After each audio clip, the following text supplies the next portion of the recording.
thatmovieguyUK. 2017 has been and gone. Happy New Year to you guys. I was in London over New Year's, so it was a nice fun time when I went to watch Jumanji, Welcome to the Jungle, which is actually quite good. And obviously I want to give you my top 10 of the year. 2017 has actually been a very good cinematic year for all of us, I guess. From very small independent films to big films such as Thor Ragnarok, Wonder Woman, even Justice League, in my opinion, is quite good. Valerian I really liked. Logan, obviously. A lot of big films have actually succeeded. The more I think about it, I had a lot of fun watching these bigger films.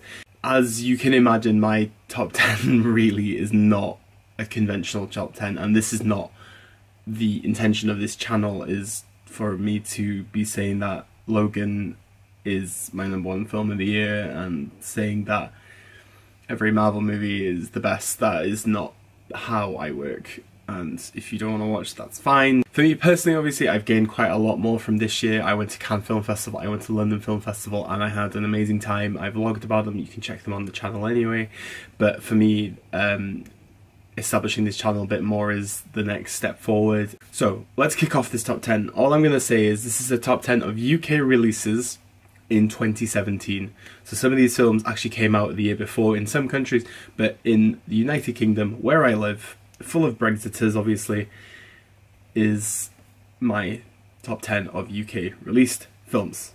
So don't go below and say like, oh my god, that movie came out the year before and stuff, and stop telling me that I love myself. Obviously I love myself, otherwise I wouldn't be on fucking YouTube. Okay, that's better now.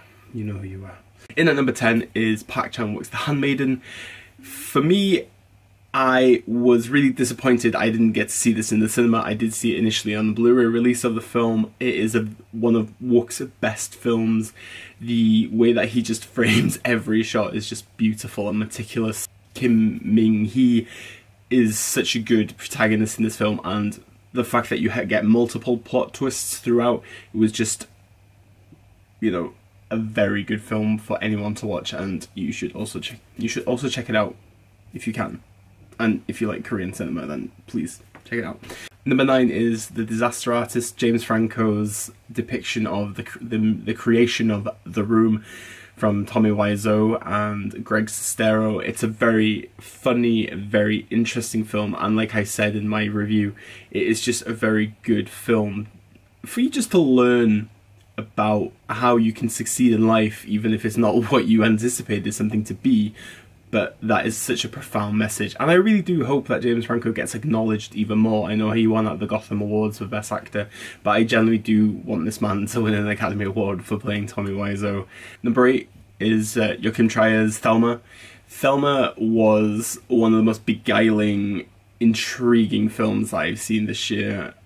Ellie Harbo plays such a very intricate... She played Carrie, but in this amazing, bewitching LGBT way, and the story is just not something that I expected from it. There's 2 similar films I've seen this year, Thelma and Raw, and obviously you'll know that Raw's in this top 10 obviously as well, but I really just enjoyed the story, and I really, you know, from the opening scene when the father has the gun and he's attempting to kill his daughter, you just know this is a very sinister, dark film, and I think Trier just succeeds so much in this. Number 7 is A Ghost Story, David Patrick Lowry's newest movie starring Rooney Mara eating pie for several minutes, and Casey Affleck, who most people hate these days. It was just a very interesting spiritual story. Obviously, people deal with grief in different ways all the time. You know, people just don't really know how to comprehend it, and I think that A Ghost Story is just this very sensitive, intriguing film that provides a lot more depth to grief and our memories of family and friends, and I just thoroughly enjoyed it, and I cannot wait to see what Larry makes next. Number 6, Darren Aronofsky had to be on this list. Mother has boggled my mind ever since I saw it in September. This is definitely Jennifer Lawrence's best film. She's like Mia Farrow and Rosemary's Baby to the 7th level of hell, and the symbolism that Aronofsky uses throughout the whole film is just amazing, and it's just so biblical and engaging. Javier Bardem is just phenomenal. Even Donald Gleason's small part, Michelle Pfeiffer, Ed Harris, it just worked so well. And obviously I didn't review this on my channel because I was prepping up to go to London, but seriously, I probably think that in years to come I will be thinking a lot more about Mother than most of the films that I've seen in the last 10-15 years. Genuinely, Mother is just a very good movie. Just, oh. And number 5 is the Safdie brothers, Good Time. Good Time, what's a good time? Robert Pattinson is the biggest douchebag in the world from this film, and I just loved him. The music, the neon noir aspect of it, it's just a thrill ride, and I just love it. I cannot wait. The Blu-ray is coming on Monday, on the 8th of January, so if you want to buy it, I think it's like £9 on Amazon right now, so it is worth buying. It's such a great soundtrack as well, and I'll be buying the soundtrack probably also. Just, wow. Yeah, Good Time was amazing. Obviously, I'm just babbling about these movies, so the reviews are on the channel, so watch them or even go back and read them. Number 4 is Julia the Colonel's Raw. I know Mark Hamill made this his film of the year, and at many stages of the year, Raw was actually my film of the year, but things have changed and movies I've seen just have touched me a lot more, if you get what I mean. But this is one of the epitomes of self-discovery as a teenager. Garance Mollier, she is just phenomenal in this film, and I cannot wait to see more of her. Raw, just, it's French, but damn good cannibalism coming of age movie. Number 3, another one that could have been number 1, but it wasn't in the end for me. Sean Baker's The Florida Project. I know you have heard me ramble about this film for months and months since I saw it at Cannes in May, but this film struck a chord with me a lot. Obviously, if you go to my video you'll see what I mean on why you should go watch The Florida Project. But once you watch this film and you just notice that you have so many novice actors and professional actors all working together and creating such a sweet film, from an amazing screenplay from Chris Bogosh and Sean Baker, from the beautiful cinematography, the use of a 35mm to make this amazing blue landscape on such a very dystopian, realistic view of Florida that people don't normally see on the backdrop of the Magic Kingdom, is just beautiful. And I just, the ending, yeah, everything about The Florida Project just means a lot more to me than I thought it would have. To me, I do hope that Sean gets the recognition he deserves for this film, because if you haven't seen films like Tangerine or Starlet, you should check them out, guys. He is a very interesting filmmaker. And number 2, I know that people might say I'm bandwagoning, but Sight and Sound, Caches du Cinema, many other people have done it, but Twin Peaks: The Return is my number 2. And I will rant about this if you want me to. We will go for this, but David Lynch is a filmmaker. He is an artist. He is my god, okay? You do not realize how long I waited for this show to come out. Like, severely, I could not wait. And once I started watching it, I knew I was in the Lynch world again, and it was nice to be back in Twin Peaks. But if you watch this as an 18-hour film, it would be amazing, and I wouldn't fault it. I would just watch it over and over and over again. Don't get me wrong, like, maybe there's 2 or 3 episodes where I just wasn't that engaged in it, but wow, he just went for it, and he made a piece of art that he wanted to make. And Kyle MacLachlan playing multiple characters was just amazing.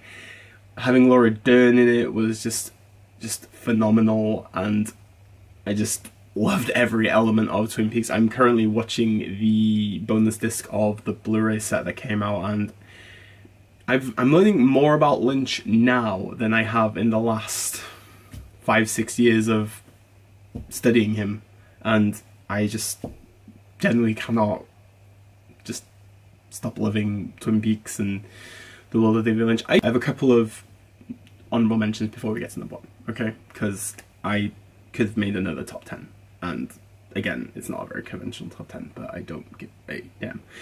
The Beguiled, Valerian and the City of 1,000 Planets, Personal Shopper, Blade Runner 2049, Detroit, Okja, Wonder Woman, Happy End, Baby Driver, Marjorie Prime, Brigsby Bear, Cure for Wellness, Beach Rats, and Ingrid Goes West. And I have more movies to watch from 2017. Lost City Z, I've got, what else do I have? Certain Women, I have 20th Century Women by Mike Mills, who's one of my favourite filmmakers, and I still have not watched it. I have just so many more to see from 2017 I have just not got to yet. And obviously I'm planning ahead to 2018. I have seen a few movies that are coming out in the UK already. My film of the year has to be The Killing of a Sacred Deer. I think Yorgos Lanthimos has created one of the greatest cinematic pieces I have ever witnessed. It's as good as A Lobster. It's quite difficult to say right now for me, but Nicole Kidman, Colin Farrell, Barry Keoghan, they're just amazing in this film. I feel like Barry Keoghan is one of the greatest villains I've ever seen in a film in a long time. You know, Disney can never create a villain like Yorgos did. From the music, just the way that he just creates this static, flowing world, and just the dark underbelly of society, and how we can use our mind to trick ourselves to do something. And that's what I genuinely like about it. Some people hate this film. For me, I personally love it, and as you all know, I am a big Yorgos fan anyway, but it is by far my film of the year, and I hope that you go watch it. I don't even know when it comes out on Blu-ray, but it is, I think it's in some cinemas now still. Please do not rip this online, because it's not worth it. Go watch it in the cinema or watch it on your TV when it comes out. But generally, guys, if you don't think that this top 10 is correct, then that is your own opinion, and that is fine, and I understand that, and I respect it, and that's fine. But if you tell me that Geostorm is a better film than Killing of a Sacred Deer, then you have some issues, my friends. Yes. So guys, what are your top 10 films of 2017? What are you looking forward to seeing in 2018? I have a list and a half of what I want to see, but yeah, there's no time, and I don't want to bore you anymore discussing anything. And yeah, just talk to me, guys. My top 10 is on my Letterboxd. It will be on my website once I get this video done, and there is a fuck ton of reviews coming out soon. Obviously, it's Oscar season now, and yeah, I'm going to see all the money in the world, which I'm actually really intrigued to see now after the whole Kevin Spacey thing, and see what Plum actually did with the role. So I'm excited about this, and I'm excited for 2018. It's going to be a good year for the world, hopefully. And all I can say now is diolch, danke, obrigado, merci, beaucoup, arigato, diolch yn fawr iawn, and blwyddyn newydd dda, bon année, happy new year, and see you soon. Ha, bye.